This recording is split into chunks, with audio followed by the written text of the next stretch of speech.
All right. I am so thankful to have you here, Miata. Miata Edoga is, you guys heard the introduction, so I don't want to say much more about her other than she and I have huge smiles on our face whenever we connect. And I feel just so lucky and blessed to be in her presence. To be around her is to feel calm. And to be around her is to feel taken care of. And so it's one of her great gifts that she has. So this conversation is a total selfish gift to me, Miata. So thank you. It's a gift to me too. I love that you said that, and I really appreciate it. And I feel like to be in your presence is to be taken care of. And I've had the pleasure of listening to some of your episodes, and that is what you do. You take care of your guests. So I don't even feel nervous. Oh, great. Good. I feel nervous because I want to live up to your awesomeness. So enough of our mutual admiration society. Okay, so we know what you do, Miata, and I would love to hear a little bit more if you're open to sharing. Just how did this come to be the thing that you do or know how to do? What's the origin story of what the work you do is? Oh gosh. I mean, it's a crazy story that I've told in different ways so often, but I say it's crazy because I never, Brian, if you had said to me when I was younger, one day, Miata, you will be teaching financial education to actors, artists, and creative professionals, I literally would have choked on whatever I was eating or drinking at that moment, because all of the things that I thought about money made me certain that wasn't even in my frame of reference as something that I would do. So the simple story is that I became clear that what I was here to do was to act and to tell stories. And it took a while, but I learned that the fact that I knew absolutely nothing about money was keeping me from what it was I felt I was here to do. And so for me, when I finished school and I finished training and I began my career, I made every possible financial mistake. And I call them financial mistakes because of the mess that I ended up in. But how do we make mistakes on things we don't know anything about, right? So I think the origin story is that I had to learn how to first clean up my mess, but then how to move forward in a much more powerful way than I had been existing. And it was as I started to learn, as I started to understand money, I started to feel both really passionate, but also really angry that I was never taught. Right? Like I just couldn't understand. How do we go to school all our lives? How do we train so hard? And no one explains this piece to us that became really clear to me. These pieces were inextricably linked, right? So as I learned, as I cleaned up, I just started with, let me share some of this. Let me just share like the key pieces. And it just started with me like teaching these tiny classes to 3 people, 4 people. And 16 years later, it's just a huge part of what I know I'm supposed to be doing.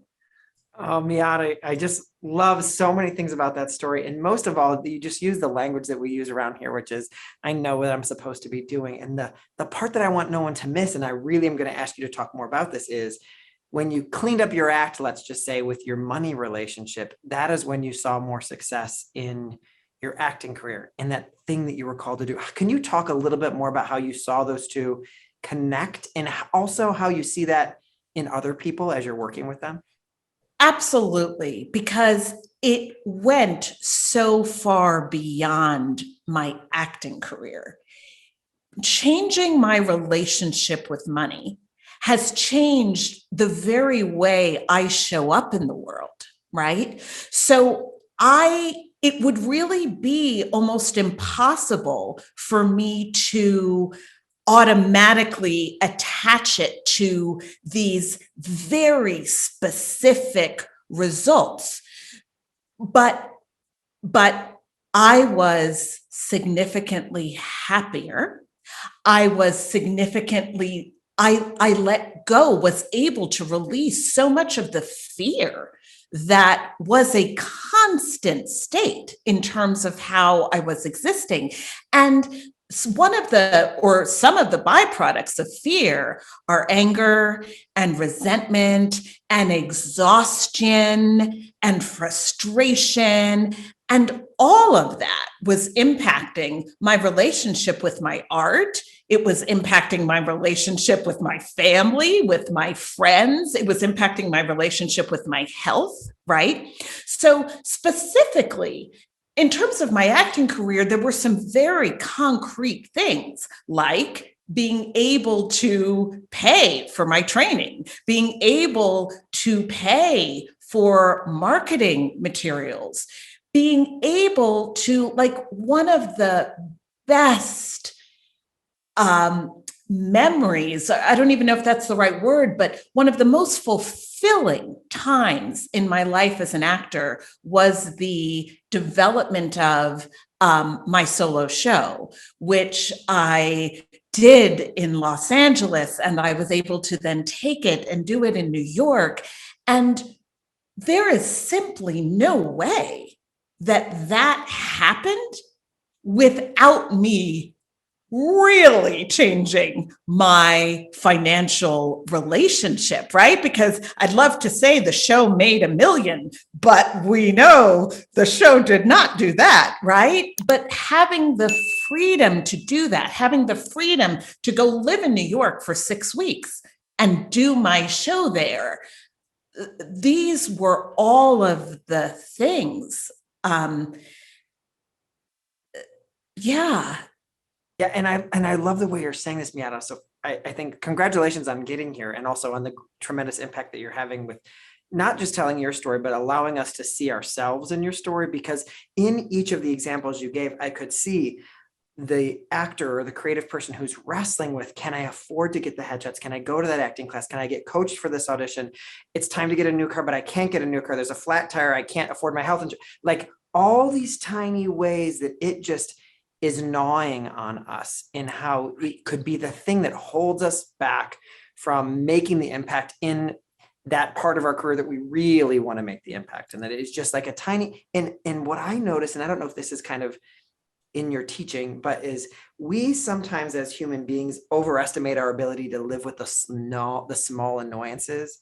So they can just always just be rolling around, and like, I don't need to look at that. It just annoys me a little bit. There are times when, of course, the finances are completely wipe you out and you feel completely gutted, but there's also like, well, I'm going to make it work. I can juggle this. And we just overestimate our ability to juggle and also be present. It's just absolutely. It's unfair. Absolutely. It's not fair. And it may be because of what my own story was. It may be also because of what I see in so many clients. I don't believe they're small. I don't think that they're small annoyances. I think that, I remember having a really big meeting for new commercial agents. And my car, which I was so clear needed to be serviced and hadn't serviced it and had been ignoring it. And thank goodness I left early, right? But my car kept stalling on my way to this agent meeting in Beverly Hills. And I don't mean just like, I mean stalling and then wouldn't start, and stalling and wouldn't start. And I'm getting scared. I'm freaking out. And I finally pulled up. I parked in front. It was on Sunset Boulevard. I parked in front, went into my meeting, and came out. And by the way, had to get the car towed, like the car. So that was only by the grace of God, right? That I got there. But what I was clear on was that was my fault. I'd had plenty of signs that I needed to get the car repaired. And I continue to, and I feel this is what we do, we continue to pretend that all these things are happening to us, right? But it's because we are not being present to what is actually happening. And I don't get to drive a car around and never take that car to be serviced, right? And then when it breaks down, and now it was a huge breakdown, and I had to pay for the big towing, and I had to pay for the big service, and all of that hits me like such an emergency and a horrible thing. But I do have to be honest about the way I was showing up that led to that, And I also feel, Brian, and once you get me going, but I feel like I was going to my auditions desperate. I was going to my auditions. Let's just be honest. I was going thinking about what I would do with the money if I booked it, right? After all the years of training and conservatory, seriously? That's what's going on in my mind on the way to the audition. But why? Why? Because I didn't know how I was going to pay my bills. So that desperation, it's not small. And what you're saying, so even the car image is so powerful, because you can imagine knowing that your car is in this kind of state and driving to your audition and like low grade or high grade worry of, am I going to make it there? Or when am I going to get the car fixed? And I always say we have to be so mindful as a performer in particular, and creatives, actually any kind of creative, when we're doing the thing, having this very stuck mindset where we're not in the thing, we are living in fantasy. We're living in when I get the job, when my art is hanging in the gallery, when my photography is in the gallery, when I'm actually on the set and let me clarify that, with the paycheck I'm going to get versus what do I think about this character and what do I love about the work that I'm doing? And it's so non-actor thoughts. And yet we all know we are, every day we're getting older and we're thinking more about our security and things like that. And it just can leak in there. And I think it's such a beautiful way to talk about finances, give us this almost buffer or grace around these items, because these things will still come up, but it won't be the monstrosity, the weight, it won't gut you in the same way. Because, oh yeah, and I have my Monday when I look at my money stuff or whatever it is, you've got like a thing that you're doing, right? Absolutely. We keep believing, and this is the piece that I want to shatter. We keep believing that we will deal with our money when we've had the success we want in our careers, right? We keep saying it's a then and I will do this. And I understand we may not want to hear this, but this is the absolute truth. They are linked. Everything I want in my life, right? And I genuinely mean that. I do not just mean my career. I mean who I want to be in this world, who I want to be as a wife, as a mother, as a friend, as a politically involved person, as a change maker, right? As someone who can have an impact. All of these things, they are connected to your financial relationship. And that is not about making money the most important thing. It is about the fact that that relationship will affect all of those other things. And we keep looking for those other things to fix the financial relationship. And we are absolutely going about it backwards. So when people say to me, I don't want to deal with that money stuff, I am passionate about my career, or I am passionate about children, or I am passionate about this nonprofit. Yes. And in order to show up with full integrity to all of those things that you're passionate about, you must be willing to honor your financial relationship. Separating them out, to me, want to talk about dishonoring my acting career?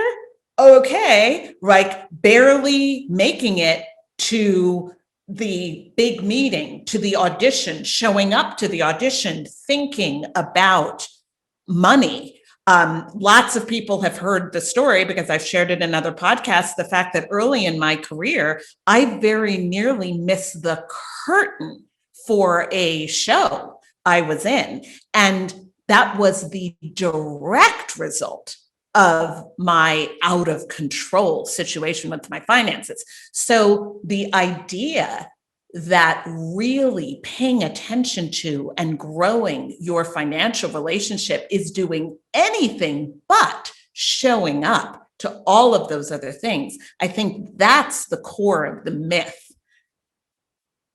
I'm so mad at you right now because you have my number so bad. I'm angry. I don't know anybody else, but I'm angry. So, Miata, I'm sitting over here pissed off. So what do we do? What do we do? I mean, I know there's a lot of teachers, weeks and weeks in courses, but what's one thing you would say? What's the one thing you find yourself saying all the time to whoever you're talking to that is the beginning, the biting off a little bit? The beginning absolutely lies in this is a relationship. It absolutely lies there because, and I've seen books that talk about your financial relationship, but we gotta really mean that, right? Because every single one of us we know to our core what it means to show up to a relationship. We know to our core what it takes to make a relationship healthy.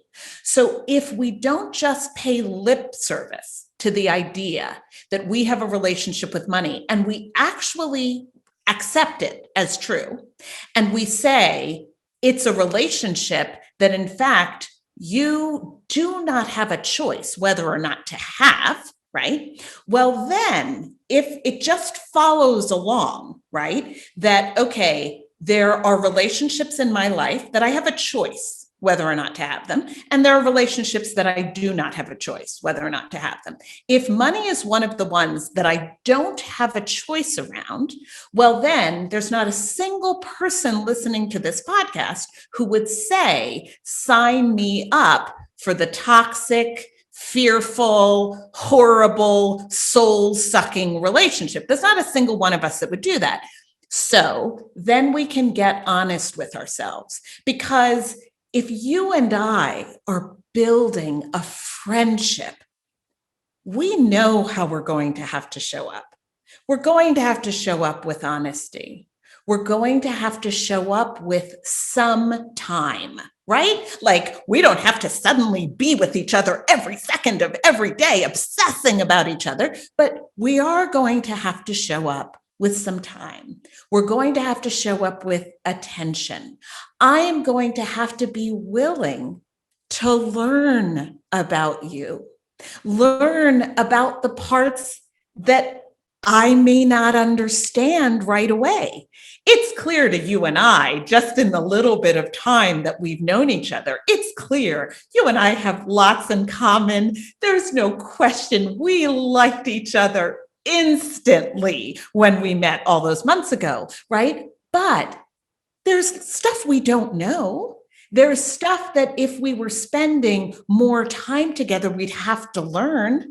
I probably have some intricacies and things that Brian would roll his eyes a bit and be like, all right, let me try and understand that, right? But the minute I do something you don't understand, or you're like, done. I'm done with Miata. And until she shows up the way I need her to show up, forget about that. Well, maybe, but we know then that's not a real relationship, right? So much of what I'm hearing you say is it just reminds me of how this way we relate to a lot of our family. Of course, that's an assigned relationship. You don't get to choose, like, that's your mom, that's your dad, that's your sister, or whatever.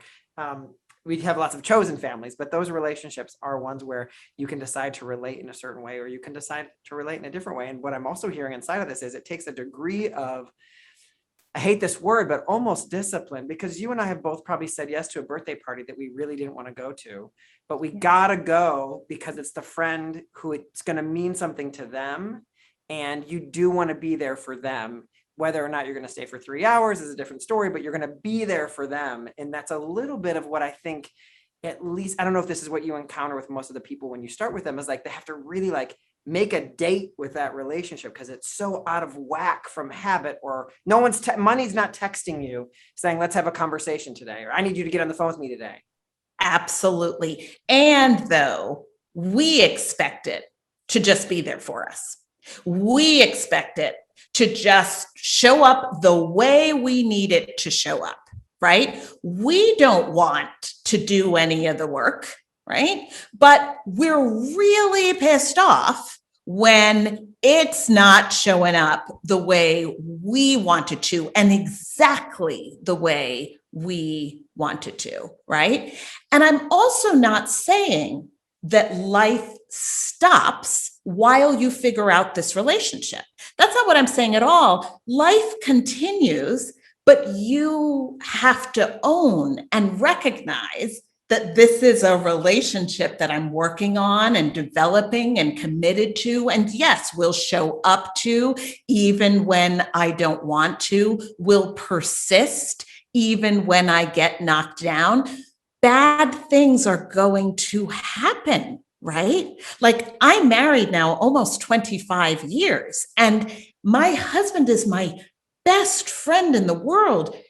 None of us would sit here and say, oh, their relationship is perfect and they never have a challenge, right? That would be ridiculous. We know that would be ridiculous. So things are going to happen. Things are going to happen that we are responsible for, and things are going to happen that are completely outside of our control, right? Global pandemic, for one, right? These things are going to happen that are totally outside of our control. But again, that doesn't mean we bail on it. That doesn't mean our responsibility is no longer there.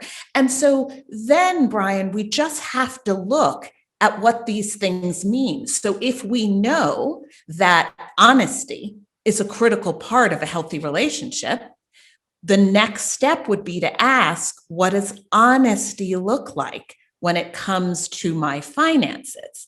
And honesty, there are a number of aspects to it, but it certainly starts with being willing to be truthful about where we are, being willing to get the clarity around what is actually happening with my numbers, not what I wish was happening, hope was happening, want to be happening, what is actually happening, right? And we have to be willing to continue to be honest. And that's hard. Haven't you ever had a partner where you don't want to tell the truth, but you know that not telling the truth is going to really, really be damaging? We don't tell the truth where our money is concerned all the time. And while I'm not saying that I have to be out there telling you exactly how much debt I have or exactly how much I'm earning, although I do really feel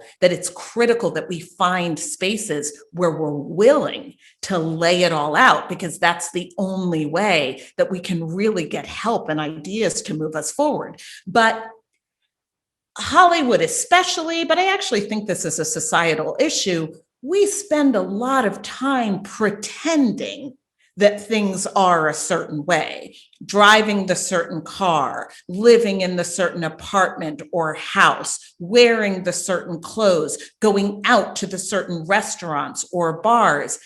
And I am not talking about killing fun or enjoyment or having things that you love in your life. I'm simply saying a lot of the times we're doing things that are about showing up in a certain way that are not in integrity at all with where we actually are. Right? One of the things that I'm just grabbing onto that you said here is I just thought of like, oh my gosh, there is so much energy spent on what you just described. And it can sometimes be reduced to like, I want them to think of me like that, or I want to be seen in a certain way. But actually there's so many decisions that go into this. Like you said, the house and the car and the even less obvious ones, like the haircut or the acting class or the place where I buy my paints, if you're a painter, right? Any of that kind of stuff can all be part of it. And so money becomes, well, actually something that's, I'm going to interrupt myself because one of the things you said, I was like, oh my gosh, there's so much secrecy around money. Yes. Like you don't talk to your coworkers about how much money you make. You don't talk to your neighbors about how much money you make or how much your house cost, or like you don't talk about it. And is that something that it sounds like that contributes to kind of this environment you're talking about where we have to even hold our own secret with this relationship with money? And I heard you say we have to find spaces where we actually can open up about that. Can you talk a little bit more about what you mean when you say that? Yeah, definitely. I do feel that the secrecy is toxic, right? Because it's not about, I don't know, I think it would be called keeping our own counsel or just not being out there with our numbers. That would be one thing. What most of us are doing, if we're honest, is we're actively hiding. And in some cases, we're actively lying, right? Like we're actively not telling the truth. And, I don't know whether you've ever had a close friend, a loved one, who they got into a relationship and suddenly they became very secretive. You stop seeing them, they stop sharing, and you have real concern that there's something not healthy happening, right? And that's similar to, I think, the energy with which many of us deal with our money. We don't talk about it, and we don't share, and we do tell untruths, or we allow untruths to be, believed, right? And that, I believe that weight is affecting us, right? It's a constant performance, and it's not a fun performance. And we're afraid to tell the truth. But often when we tell the truth in any kind of relationship that's not good, right? When we tell the truth, it is, as trite as it may sound, it is the first step to healing, right? Now, if I'm in a toxic relationship with another person, maybe healing isn't what's going to happen. Maybe separation is going to be what has to happen. But if I'm honest about what's going on in the relationship, then I'm far more likely to get the help and support I need for that separation. Now, your relationship with money, you're not going to be able to separate from it. So the only way we can get the help and the inspiration, the guidance, the tips, the recognition that we're not alone is if we're willing to share with someone or someones, right? I got pretty clear pretty soon that I was not going to solve my brokenness alone, right? I was not going to solve my lack of knowledge and understanding about money by myself, right? I needed to bring other people into this conversation. If we could all solve it by ourselves, we would have done that. But there's very little in our lives that we can truly do alone. Like, I think it's kind of a Lone Ranger myth, and it definitely doesn't work when it comes to our money.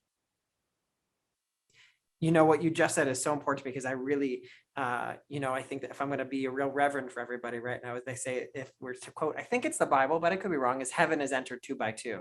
So our healing is entered in communion of some sort. So whatever religion you are, this is just basic spirituality right now, but in relationship to, as opposed to I'm going to solve on my own, feels like such a huge piece of how we get there.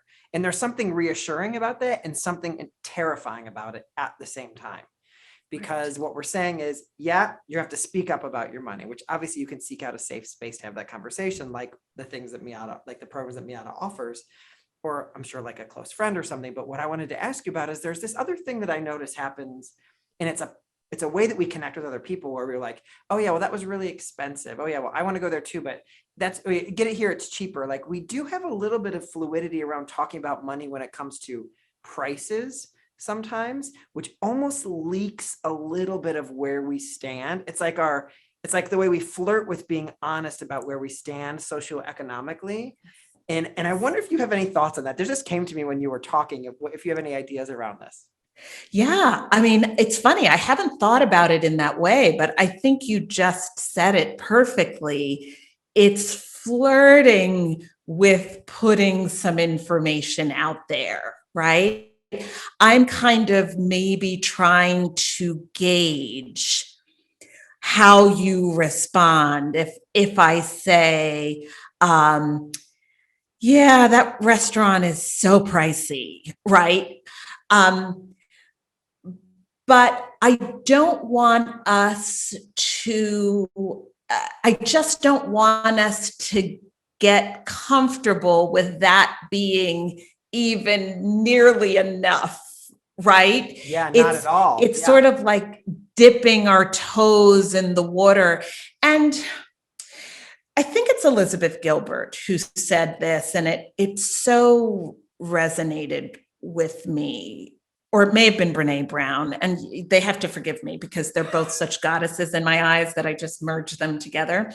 But one of them said, we have a tendency to either puff ourselves up or to shrink ourselves down instead of being willing to stand in exactly who we are, right? And that is tremendously powerful, because if I'm out there pretending everything is great and look at me and I've just appeared in this and and I'm just trying to make it all seem very big, or if I'm, I did a little film. I mean, it was, with Scorsese, but it was just a tiny little part, right? Like it's we're either shrinking ourselves down or we're puffing ourselves up. There's a power in being comfortable being who we are and where we are. Oh, right? Miata, And can I stop for 1 second? I hate to Yes. interrupt you, but I just want to say that this is so powerful because you and I both know, and everyone listening knows, that when you meet someone who is authentically being where they are, you are so much more attracted to them. So if you even think about money in that position with you, or finances in that position with you, how much more money is attracted to you and how much more you are attracted to it when you are authentically greeting it. And also the way you just described it, being puffing up or going, both of those sound exhausting in different ways, but like puffing yourself up or going small, such engineering, small risk in our lives, or engineering small expression in our lives is just as exhausting as I'm doing everything and here I am and look how amazing my life is and I'm booking all of the things and how much money, or how much money I pretend that I have or whatever it is.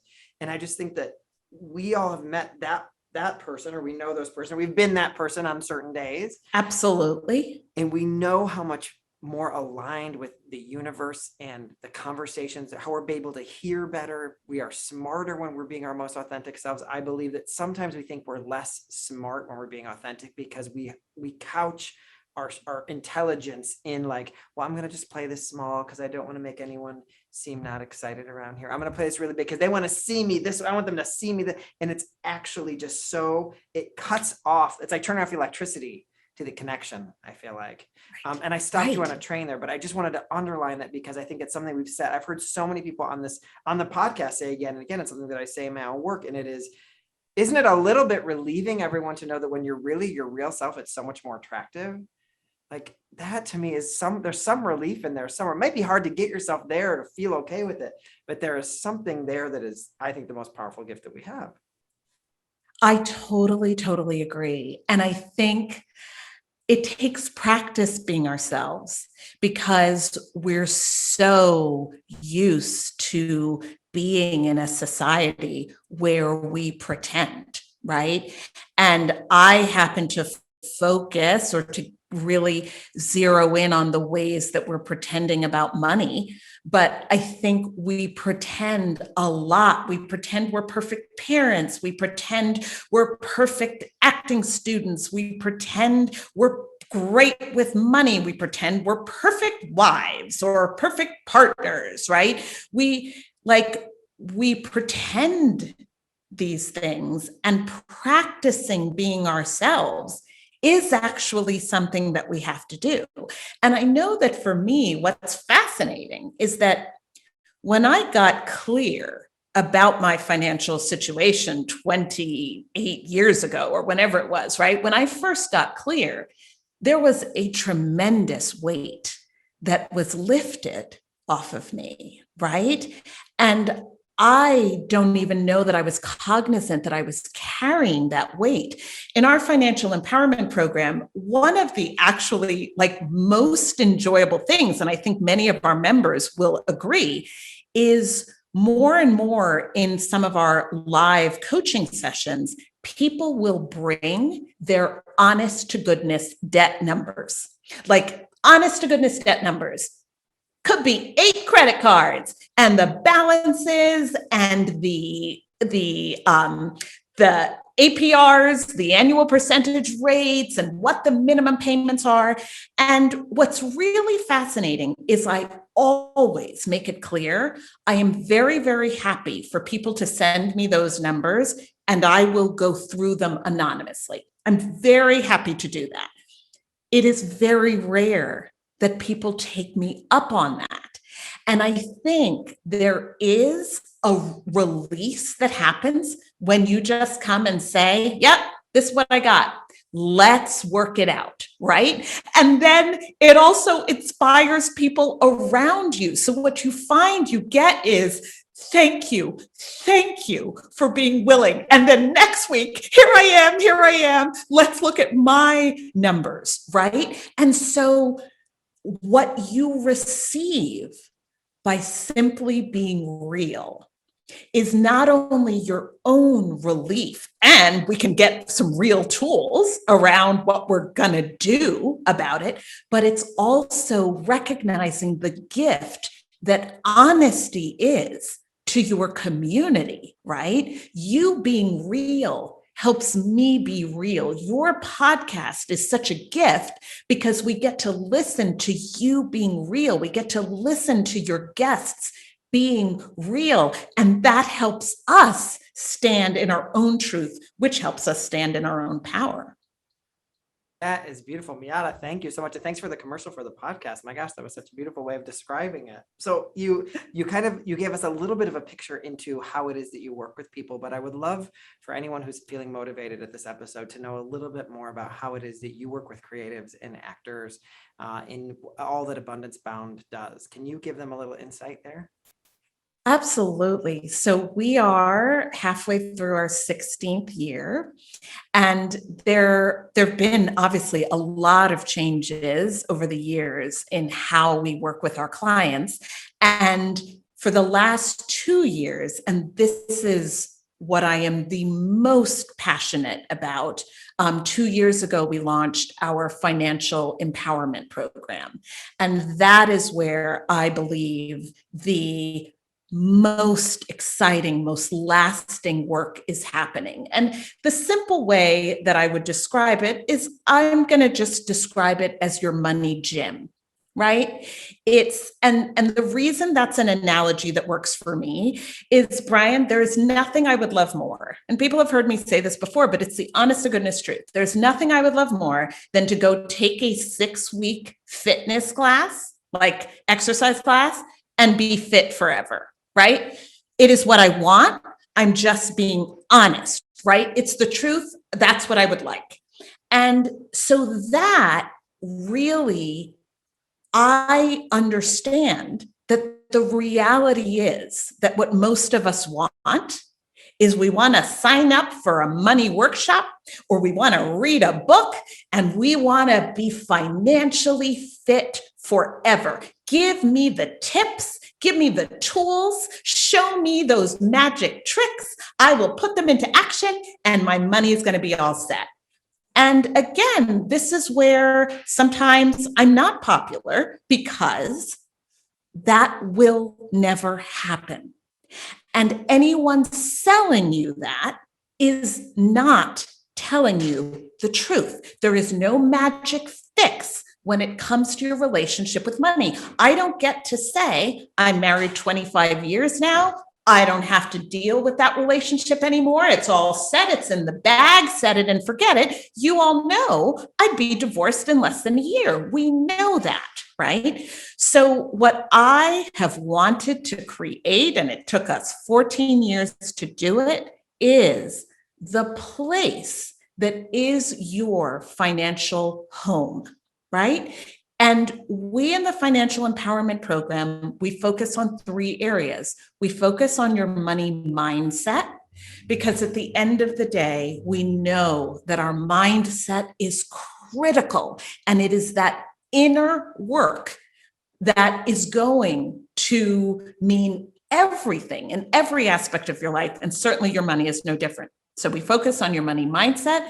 We focus on your money management. So this is the tips, the tools. What are the ways that I need you to be showing up to your money on a daily, weekly, monthly, annual, lifetime basis, right? And then we focus on making more, because for many of us, we are tired of trying to shrink the pie. What can I cut out? What can I take away from my life?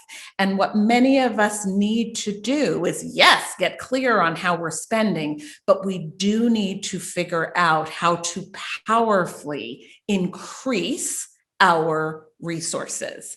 So the Financial Empowerment Program, I am extremely passionate about it being priced in a way that this is not it just isn't the let me show up for 6 weeks. I want this to be a place where I can't say it any other way than it's your financial gym, it's your financial home. It is the place where you will continue to learn, you'll continue to show up, you'll continue to be inspired, you'll continue to find community and build community of fellow creatives who are committed to a healthy financial relationship. That's what the Financial Empowerment Program is. So we also have one-on-one mentorship programs. We teach classes in all kinds of places, but the Financial Empowerment Program is truly what I'm focused on, because it's where I feel we can make the biggest difference for the most people. I love that. And we will link to that, Miata, of course, in the show notes here so that you all can check out. Is there a URL we should say out loud that they can remember easily? I always just say abundancebound.com. Great. Because you will find there the Financial Empowerment Program, but I can give you the direct link to the Great. Financial Empowerment and Program. we'll link that to the show notes. But I also just want to reiterate something that you said here, because I think there's a learning to grab from this, which is you don't fix the relationship, set it and forget it, because by the way, you're going to make more or less money the next week or the same amount. And that's going to continue. You're going to continually have this relationship. It's going to change your financial status. Things are going to continue to change. So we want that, knowing that you have a consistent date with money is one of the gifts of this program. If you're even, it's like almost if you're like a lazy gift person, at least I know I'm going to go to my date with Miata and my money on this day. At least I know, I'll do that for money this week. Or there's something to be said for that alone, of like that accountability piece of it alone, that feels like it would already start to make change for people. Absolutely. And we build a lot of that in, a lot of community and a lot of support. And I also want to stress, and this is one of the things that I'm very proud of, we have people in the program who, like me, like I was all those years ago, are thousands of dollars in debt, who are upside down, who are at this point really struggling with what they have available, right? We have people in the program who are series regulars, who have careers that at this moment are booming, right? Or who have extensive financial resources. And what all of these folks understand, but I particularly want to note it with the people who are, their financial results right now are significant, right? Is that they recognize that those results are not what define the relationship, right? So the mistake that we make is saying, I don't have any money right now, I have a lot of debt, and therefore my relationship is crapola, right? I have lots of money, I'm booking all the jobs, and therefore my relationship is exceptional. The two of those are not connected.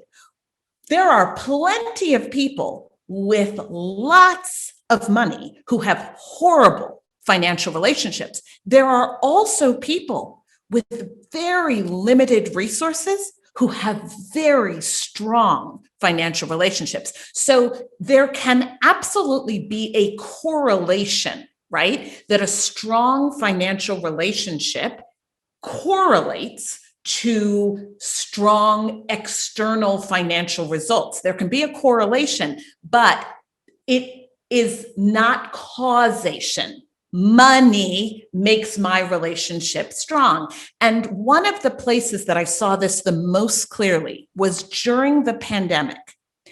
The members of our program who have been with Abundance Bound for a lengthier period of time, people who have been having this conversation for a longer period, in some cases for a number of years, the ways in which they moved through the pandemic were really inspiring. And that doesn't mean they didn't struggle. That doesn't mean that things weren't hard, because things were hard and painful, and there was devastating loss in those 18 months. But we saw the way people moved through. We saw their resiliency. We saw their emotional intelligence. We saw their clarity and their ability to approach the challenges from power, more power and less pain. And that, for me, was the biggest testament.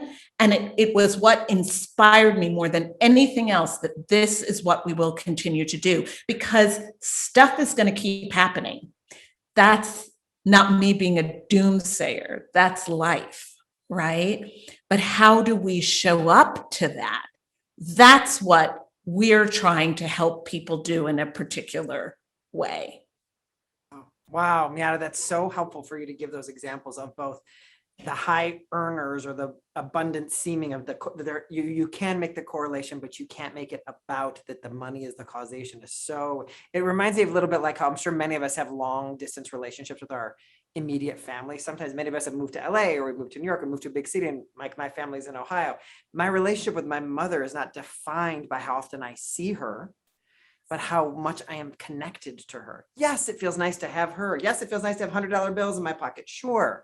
But my relationship with her is not defined by how often I see her, right? There's a different, like it felt similar to me. Miata, this has been such a gift for me, I can personally say, and I know for our listeners. Is there anything that you didn't get a chance to say that you want to leave anybody with? Oh, goodness. I know I can go.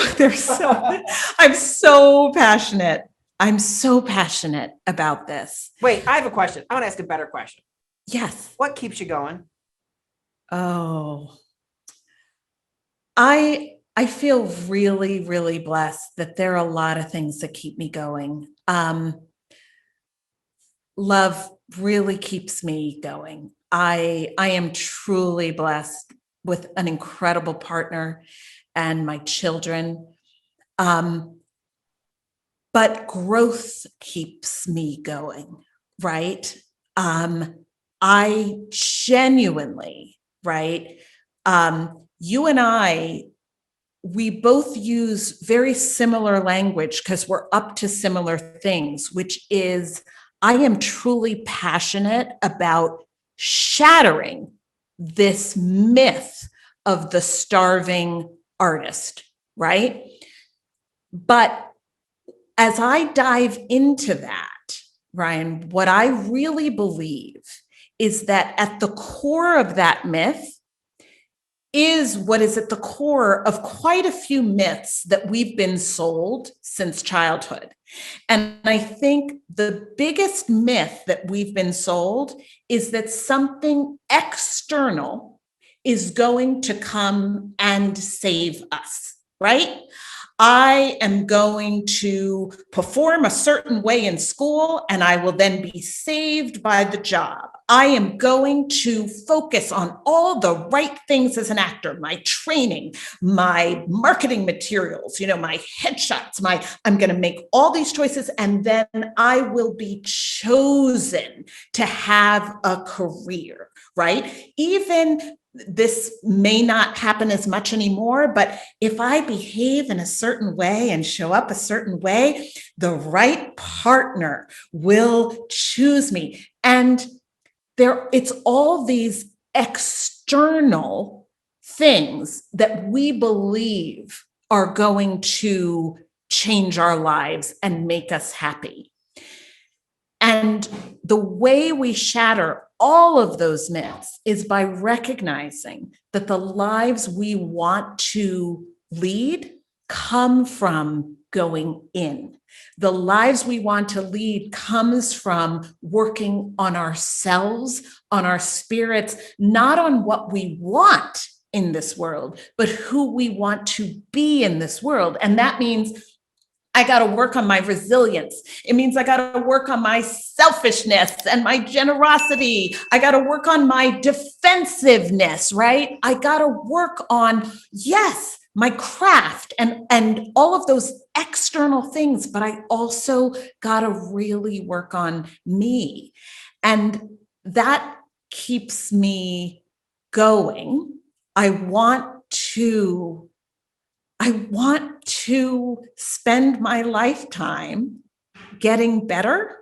And I hope that I can also spend my lifetime helping others do that as well. So, gosh, that may sound like, oh, get off it, but it truly is. It is what keeps me going.